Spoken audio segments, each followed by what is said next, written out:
৩৫ বছর বাদে রাজ্যে এত হকার হবে কেন? আপনারা আমাদের 10টা বছর সময় দিন।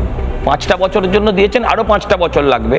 পশ্চিমবঙ্গের মানুষ আর হকারি করবে না, তারা চাকরি করবে, ব্যবসা করবে, আর হকারিও হবে একটা সিস্টেমেটিক ওয়েতে, যেটা সুন্দর, যেটা হাইজেনিক, যেটা দেখেও আপনার ভালো লাগবে। বামপন্থীরাই বলতো কলকাতা তিলোত্তমা, কলকাতা কল্লোলিনী হবে। 10টা বছর চুপ করে থাকুন।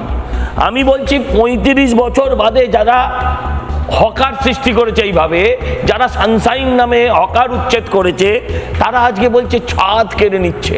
আরে শোনো, মোদি যত ছাদ দিয়েছে ভারতবর্ষের মানুষকে, ভারতবর্ষের ইতিহাসে আর কেউ কখনো দিতে পারবে কিনা সেটা সন্দেহ আছে, সে বিজেপির হোক আর যাই হোক। আর একটা লাস্ট প্রপোজাল, আলিমুদ্দিন তো ফাঁকাই আছে, হকার মল করে দাও না। কয়েকশো হকার তো ঢুকতে পারবো, অত বড় একটা বাড়ি, একটা সময় সরকার চলতো ওখান থেকে, এখন তো কিছুই নাই। এখন তো ওখানে কিছুই নেই, আল্লাহ মেঘ দিয়ে পানি দিয়ে ছাড়া কিছুই চলে না ওখানে। আমি বলছি ওখানটা তোমরা একটা হকার মল করে দাও।